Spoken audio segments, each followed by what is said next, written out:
Good morning mga idol. So yun nga, napakalamig ng panahon kaya naisipan kong umalis na maaga ngayon.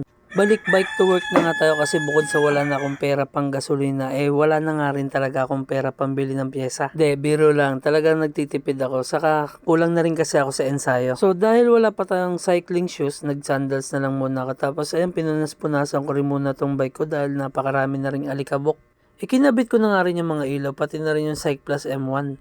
Pati na nga rin tong smart light, kinabit ko na rin sa likod. Tapos, chinek ko na rin yung bag ko kung meron pang laman na 20, meron naman. So, ayan, nag-ready na ako, kinuha ko na rin yung helmet ko. Sinukat ko na nga rin to at tinignan ko sa salamin, ay, napaka-pogi ko talaga.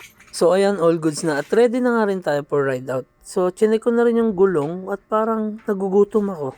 Bigla ko naalala yung lugawan dun sa Tanawang Bitungol habang pinipisil-pisil ko tong gulong. Tapos napag-isip-isip ko, doon na lang din ako iikot dahil malapit na din naman yun sa trabaho ko. Nasa 10 kilometers na lang naman yun simula Bitungol hanggang papunta sa pinapasukan ko. 5:30 nga nag-ride out na rin ako. Yung nakaraang punta ko kasi doon, hindi na ako nakapag-video kasi nagmamadali ako. Hinahabol kasi natin mga kasama ko that time.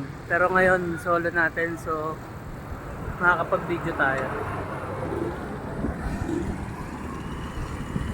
Yan, so ngayon nandito na tayo sa may bayan ng San Jose.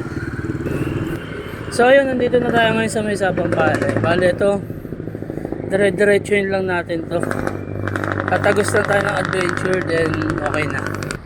So ayun pala, no, pagdating nyo ng Barangay Tigbe, kanan na kayo dito. Bale yan yung padiretsong North Sagaray sa may circle. Yan naman yung nilikuan ng tricycle. Diyan tayo galing sa San Jose del Monte. So dito papunta yung Bitungol, Tanawan. Let's go! Ang pinaka-target ko nga dito is makarating tayo doon sa Tanawan, Bitungol habang hindi pa sumisikat ang araw. Wala lang, gusto ko lang makitang sumikat yung araw doon. Pero hindi pa nga ako nakakarating doon, nadaanan ko na itong napakagandang tanawin na to. Matatanaw mo lang naman dito yung pagsikat ng araw mula sa mga kabundukan.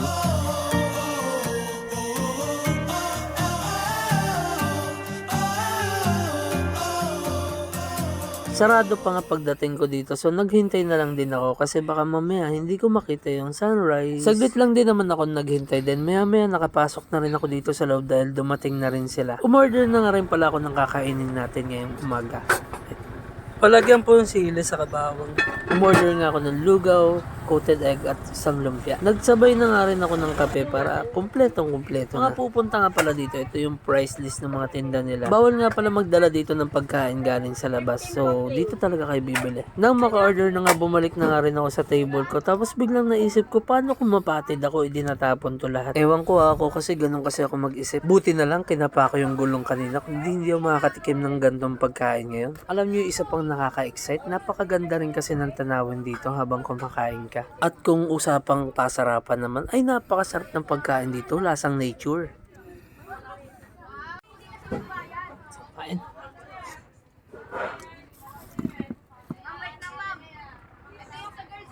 At syempre, mawawala ba naman yung lagi natin baon pag nagbibisikleta? Kahit saan nga ako magpunta, lagi ako nagdadala nitong fit bar. 7 AM na nga rin to, kaya nagre-ready na rin ako para sa ride out ko papunta sa trabaho. Tapos, alam nyo ba, hindi ko rin naman nakita yung sunrise kasi medyo makapal yung ulap sa part na yan. Pero ayos lang din naman. Ang mahalaga, nakakain tayo, saka nakapag-ensayo na rin tayo. At syempre, shoutout nga pala sa mga tropa na bigyan natin ng sticker dyan. Ayaw nila magpa-video o kaya picture dahil hindi daw sila nagpaalam. May nag-away pa nga dito kahit sobrang lamig ng panahon, no?